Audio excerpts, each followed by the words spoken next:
The journey of creating a short film is a tapestry woven with creativity, collaboration, and sheer determination. Today, we're diving into a story that transcends the usual narrative of filmmaking. Meet Kyrene Bolson Long, not your average teenager. At just 14, she's navigating the challenging world of college while simultaneously spearheading the creation of a short film, Nightmare's Edge. Film production is often a collaborative venture, but for Kyrene, it's also a family affair. Working alongside her family, she's breaking down barriers, blending the comfort and support of loved ones with the rigorous demands of filmmaking. The journey is more than just about making a film. It's about a balancing of the roles of student, director, and family member. It's a young visionary turning her dreams into reality, navigating the complexities of film production with the innocence of youth and wisdom beyond her years. Join us in Behind the Lens as we unfold the remarkable story of Nightmare's Edge, a testament to young talent, familial collaboration, and the extraordinary life of a 14-year-old college student turned filmmaker. What exactly was your position in the filming of Nightmare's Edge? Director of photography, although I ended up being more camera crew than photographer because it was a little too dark for me to take photos. So, looking at this, I'm kind of thinking about how some movies will just pan up from the top of the light. They go. Yeah. So that's how you want to do that then? That shot, that initial shot to the severed head before we cut to.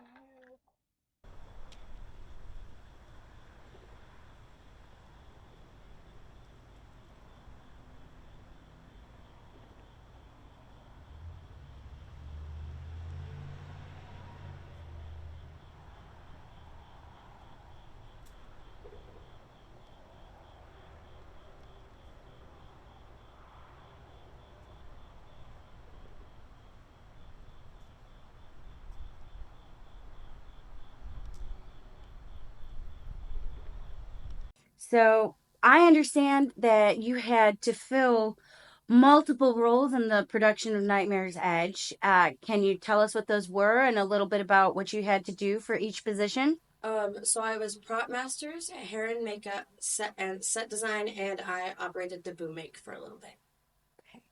So while I was on the prop master role, I helped figure out what we were going to use and how we were going to use it. And when I was set design, I figured out how we were going to set up like the spaces that we were going to use. My little sister's room, her room, the wall had like pineapples on it because she really likes pineapples.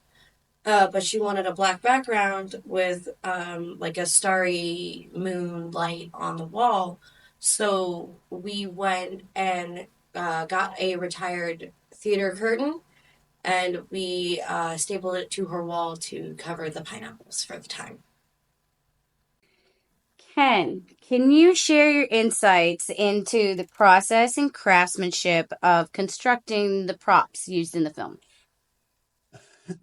For the Due to the limited budget we were working with, we used a lot of reclaimed materials and built thing, built what built the props we did use uh, from from those reclaimed materials to uh,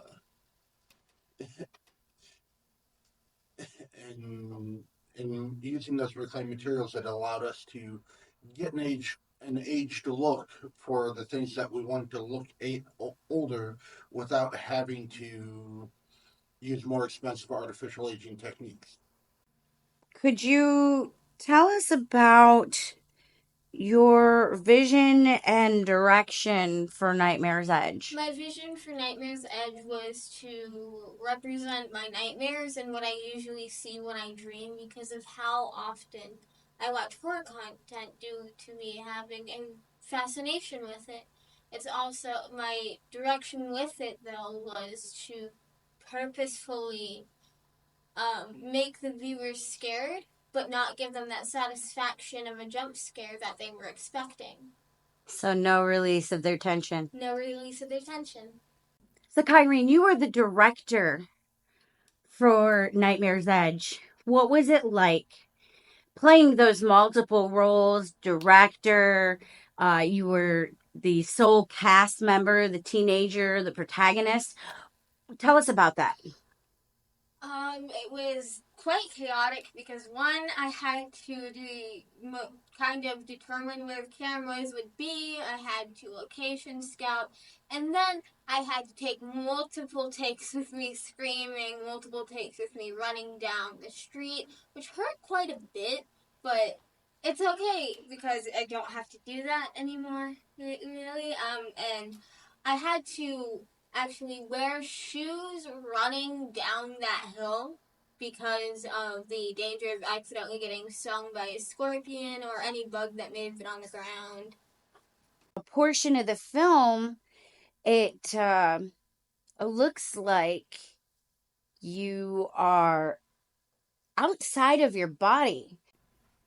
Um, the way I did that, like you had seen before, uh, was by copying the clip and overlaying it and using a darken effect when overlaying it to make it look like I was out of my body. I also had delayed it so it would look more unnatural. Why don't you tell us a little bit about yourself? You're a very unique student, aren't you? Yeah. How old are you? I'm 14. Wow. Oh, and where do you go to school? San Antonio College. That's really cool. That's really amazing. And how far along are you in your degree plan? I'm 2 years in. So you're almost done? Yeah. What are your plans after this? I'm going to, once I turn 16, since I'm probably going to finish around the time I'm 16, I'm going to go into HEB's marketing department so I can work on the commercials and build my name. Nice. Where do you plan to go to school after you graduate here? Texas State. That's really cool. Are there any special programs that you might be involved in here on the SAC campus? I am in the Honors Academy and Phi Theta Kappa. Can you tell us about your choices for hair, makeup, and costuming in relationship to Kyrene's vision for the monochromatic backgrounds with high, bright, contrasting colors? So for makeup, since it was a more low light film, we wanted a more natural look. So because of darker lighting, I did use a bit of a darker blush to show up, but not a lot. And I used lights amounts of foundation to cover some blemishes, but not all, because she is a teenager. So we wanted that to be visible that she was a teenager. And with the costume, um, we wanted, well, like you said, we wanted a bright color in contrast to the monochromatic set design. So we went with a bright pink, like a Barbie pink pajama set. Because one, it has that right kind of shine that we want for like satin pajamas that any kid would have at one point. And also because it's pink and she likes pink. I took her opinion into account. So, Liberty, what was your approach to capturing the film's unique vision style? Well, since the film's based off her nightmares, I figured I could use the fact that it was at night to adjust the blue light on the cameras to make it seem more like a dream. What props are you specifically talking about? The crosses in the cemetery scene were made from old fence slats, um, and for to soften lighting that was used in other scenes. We We used a fog machine to obscure the lighting to some degree. I understand you were also set safety officer. How did you maintain safety on the set? We first once sites once possible sites were chosen, we looked at what we were going to be doing on on that site to determine what precautions needed to be taken. For instance, the for the cemetery scene, the area is a green space under high tension power lines. So make sure none of the sound equipment got within the isolation distance, which was more than easy enough because there was more than 30 feet. Um, and make sure that the ground was not full of briars and stickers in that particular area where we were shooting. For the for the running scene, it was was pre was setting up not obvious visual cues for for the for the for the actors to not to know where to stop running so that she did not actually run off the cliff in the dark, and to uh, and walk the site during the daylight to find trip hazards, and do limb removal that was not obvious, so that the cedars weren't scratching or harming the talent. You just saw them. They were in. No, Whiskey, you're not playing that game. So why don't you go down and in there? That's fine. Yeah, I just need somebody to just stop the down. Yeah, we can take care of that. We can take care of that. That's not an issue. Yeah. How much do you need? Not too much. Probably just. Is that a different spot? Yeah. But honestly wants to work tomorrow. Alright. Okay. You just tell me that. You want pretty much of it left alone other than the initial going in, right? Yeah. Yeah. I'm gonna be running. You're gonna be moving fast. You're not running down that hill. She's not going all the way down the hill. I'm stepping on a cliff, remember? There's a perfect one right in there. Yeah. It's on the footage. We can show you. Yeah, I know where the cliff is. It's the edge of the property. No. No. All right, come on. Which way would you rather go? Through there or through there? Through there. Okay. Yeah. Okay. That's not too bad either. I can come out and help Papa with the undercutting. Okay. Thank you.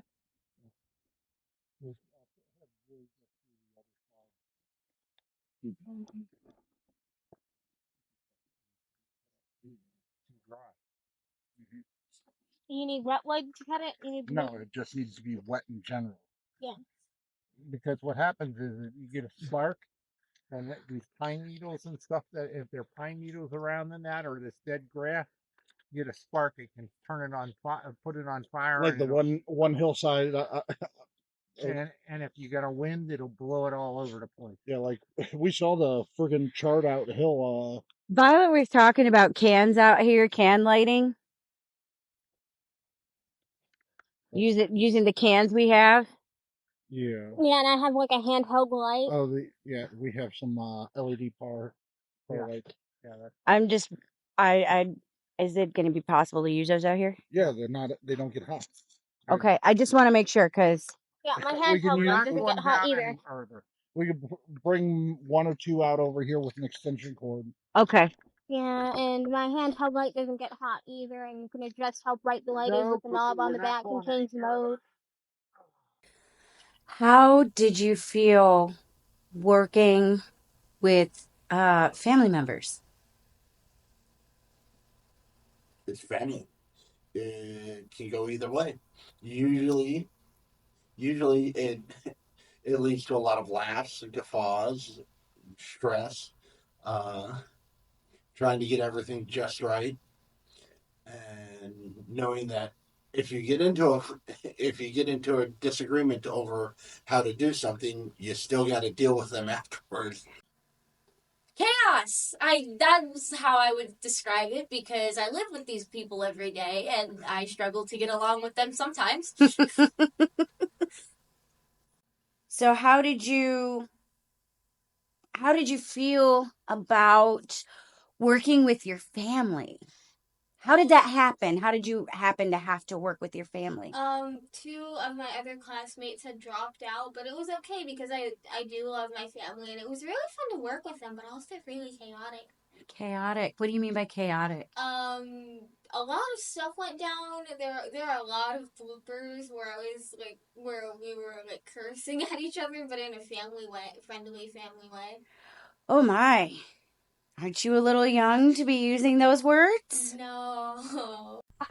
Put your finger. This is why you don't work with family. Yes, this is why you don't work with family. Y'all get weird on set. Is Will you stop cursing? You are not a drunken sailor. This isn't my coconut bit for America's Home Videos. Please stop. No. And right now, you're all walking to the end of the driveway. You want to walk to the end of the subdivision? Ooh, Spooky. So let's start this segment off by everybody introducing themselves.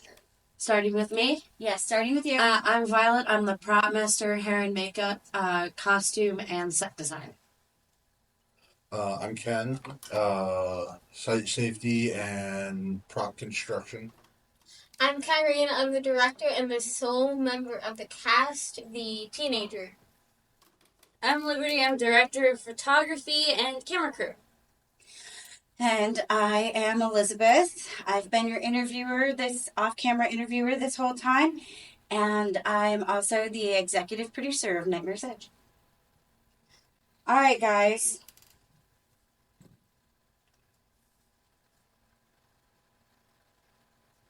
What stands out as a pivotal moment during filming? When we kept a blooper in, she tripped on, I think it was a rock, and we kept it in because it was just kind of like a little funny moment. It's like, I'm okay. We cut that part, but she tripped on a rock and it just added to the film. Yeah.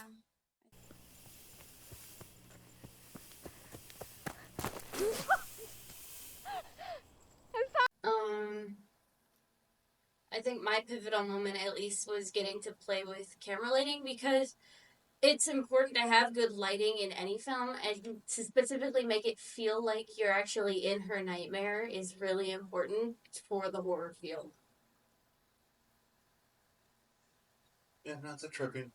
Yeah. It was funny. Yeah. The tripping.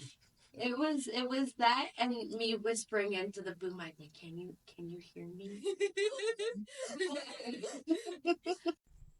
Your brain is what? Processing information. Why does it feel like I'm not level?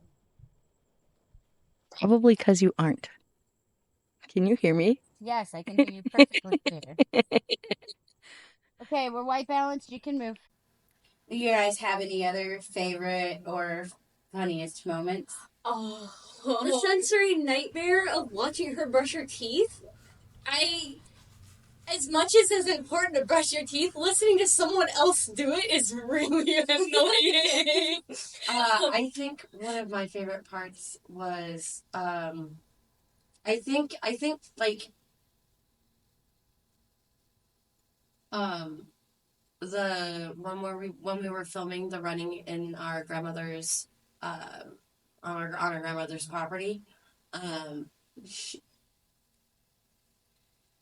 she like almost fell 4 different times. And actually tripped on a rock, and then also, one of my favorite parts of filming there was that, good food. Free food. Not free, good. Where does the free food come from? Well, it was free. Food is good food. Yeah. Nana's food is good food. Apparently, Nana's food is free. Because it is. And now, trying to get the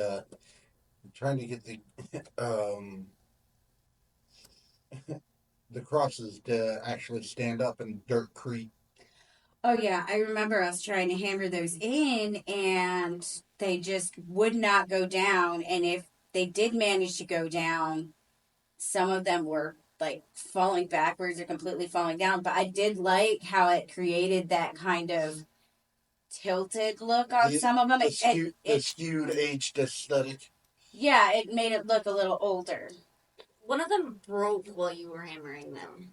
Yeah, it came apart. Really? And it also, like, it was really loud when you hit it. It echoed in the entire creek. And it was, I was like, what in the world? I think It's so loud. I think I might have been at work while you guys were doing that, right? yes. I think I was asleep. You were not. One of my other favorite parts was when we were trying to film the bedroom scene. Our big dog kept trying to come upstairs and say hello. Yeah, Jessica kept trying to come upstairs. Yeah. Yeah. Were there any challenges that you guys faced trying to, film in all these different locations?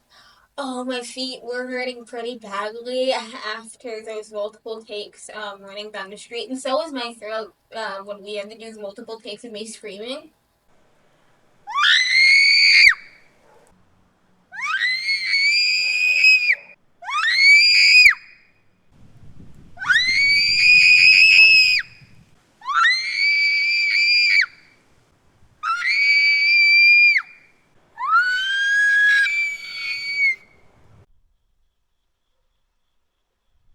Can't do it.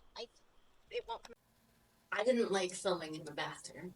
There was not a lot of space because we have a really tiny, like, narrow bathroom. It's like a hallway bathroom. And I was like, it was in the corner, holding the boom mic, basically having to listen to her brush her teeth. I'm still on that. And I was so tightly, like, behind the camera, I felt a little claustrophobic. I can agree with you there. I think the most challenging part for me was getting her in the chair to do her makeup. Because we were either too far early to do the makeup or we're running late. Because she overslept. Yeah, because she oversleeps sometimes. I think it was also because the makeup I was using, one of the containers decided not to open, so I had to go find a different container of the item that I was going to use. Getting everybody and everything where it needed to be when it needed to be there, and then trying to get the shots around traffic for the street shot because couldn't shut down the street. Yeah, and not on the main road because at the time of night we were filming, and this is a huge problem in San Antonio. We had people with really loud music, really loud mufflers, and That stuttered like gunshots. and a little bit of racing going on, so that made the film a little challenging. And people were screaming while I was trying to, so it posed even more of an issue. Yeah, some teenagers down further in the neighborhood heard her screaming and decided it was okay to start screaming too. You could tell that they were a little bit older than her because it was like, oh, someone's doing something, we'll try and ruin what they're doing. I think another problem in San Antonio that I've noticed that happened while we were filming were a train horn that was on a car. What? Oh yeah, there's that group of That one guy. It's not one guy. It's a multiple? group. It's a group of people. It's a group of people. It's actually a club here in town. The train horn enthusiast. What's wrong with that? It wasn't helpful. They shouldn't be on the cars. It was not helpful. It wasn't helpful. Yeah, it That wasn't. was funny. Yeah, it wasn't helpful, but it was. It's funny. It's a thing. Oh, one of the neighbors walked through the shots. Oh yeah, when we were filming the street scene. Mm-hmm. We have a clip of that. Oh, I know, but it's really cool that we could hear him walking. Hello. Hello. You can hear you walking Wow, from afar. that was crystal clear.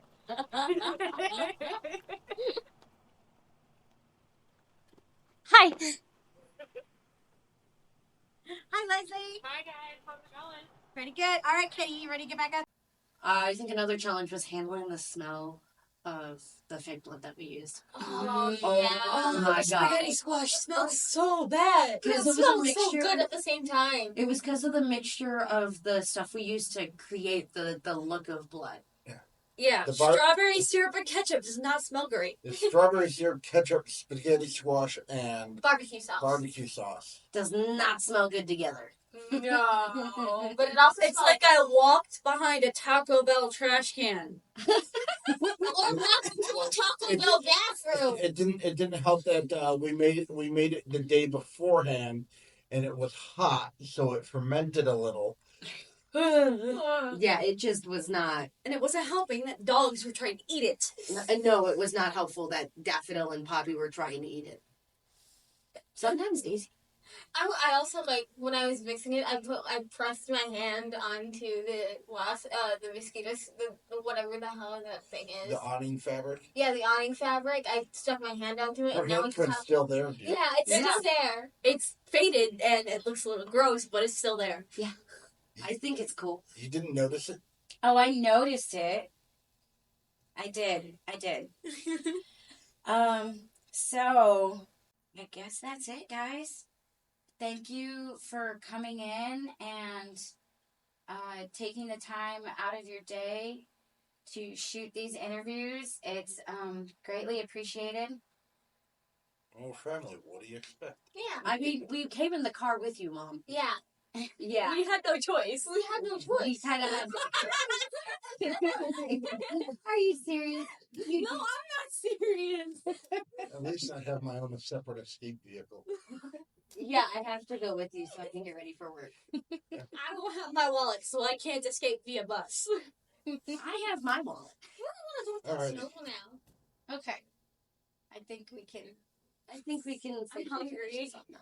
Yeah. Okay, well, let's go get some lunch. Okay. Thanks for watching, everybody. That's lunch, folks.